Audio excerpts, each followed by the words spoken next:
Hello! Hello! Ulit! Dito na naman kami. At ngayon, papanoorin natin yung Horizon sa Letters and Music. Grabe. Nakaraan pa Ang tagal, nire-request oh. yun. Ang tagal na ito. Ngayon lang namin mapapanood. Sige eh. Let's go! Hina. Ah, ito yung dalawa. Oo. Upload ni Horizon PH to eh. Wow, ang sipag ni Horizon PH. That's right. Sana all. Daming upload.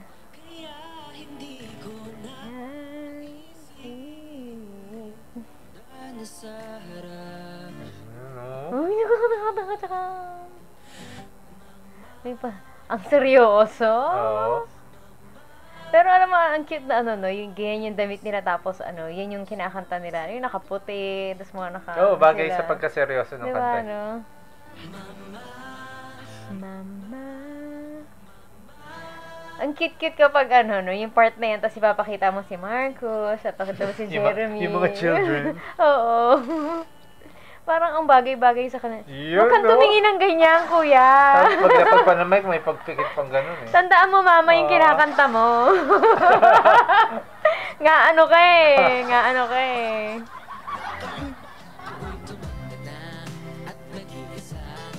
Ang ginaano ko sa tumanda na. Tanda na nga eh.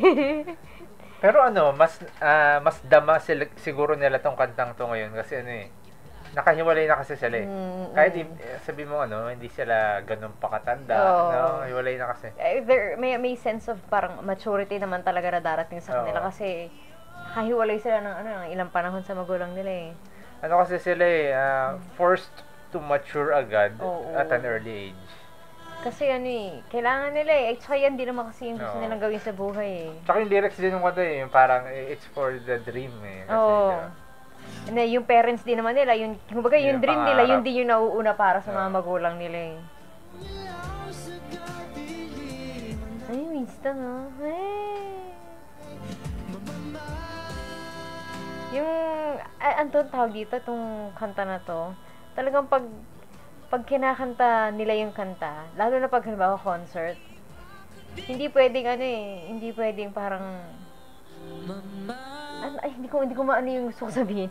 Hindi siya pwedeng parang nakasmile ka or may although pwede na parang medyo masaya pero talagang ganyan talaga siya eh, parang kalmado. Yun kasi lyrics ng kanta eh. Pero pwede kang gumano-ganon gaya ng ginagawa ni Vinci. Sinisimplehan tayo ni Vinci. Itong Vinci na to? Si Kim din may pasimple si Kim eh. Pero mas softer ito kasi medyo mas fierce yung kay Vinci. Ibang klase eh. May atake. Oo.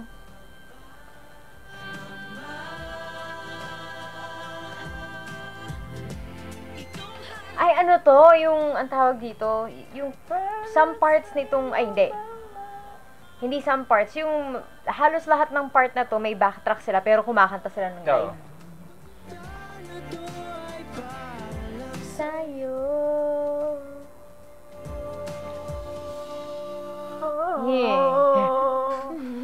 Lahat may pag ganon. May ganun. May pakulot sa dulo. Yung transition, biglang gumanon. Why don't you come and join us? Yeah. Kembot. Kembot. Paborito ko yung Kembot.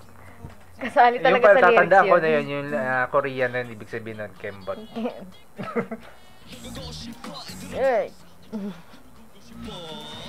Thinking about you,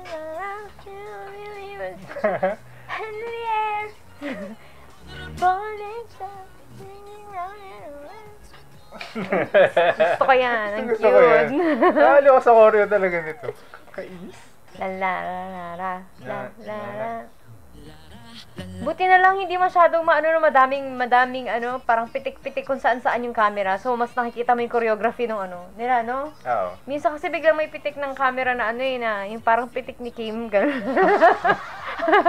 Iba yung ibig sabihin ng pitik ni Kim eh. Oo. Sa kanya yung kain. Ayan tema gitna. Pero ganyan. may isa pala akong napansin. Oo. Nakatayo sila sa isang circle platform. Naka-elevate, oh. Elevated ba siya? Oo, elevated, oh. Lumalagpas yung paa ni Racer, oh. Talaga? Sumakit sila. Patingin nga, patingin. Naka-elevate, oh. Alalala. Bumababa, umaakit sila. Ay, pambira. Ay, oo nga. Ngayon ko lang nakita yung paa na humakbang. Pambira yan. Pero ano nga lang, hindi nga lang nakafocus doon sa kumakanta yung camera. Oo. Hindi, pero at least nakikita silang Grabe. Ang hirap kaya ng very ganyan. aware sila dun sa paa nila. Oo. Kasi may chance na kung may pag-atras mo bigla kang laglag, oo. Oo. Pero syempre ni-rehearse naman siguro nila yan, pero 'di ba? Iba pa rin yung nasa flat surface ka lang talaga. Tas round pa siya, 'di ba? Kailangan galing conscious ka lagi. Husay. Saka yung shape nila, hindi na babago yung kahit na... Yung mga sumasayaw, sana ma-appreciate ninyo. Ang hirap niyan. May blockings yan. Hindi lang naman yung nakatungtong ka lang sa isang lugar Nagpapalit-palit pa bababa ka, akit, tapos tatansyahin mo yung bawat hakbang mo kasi nga baka mahulog ka dyan. Oo.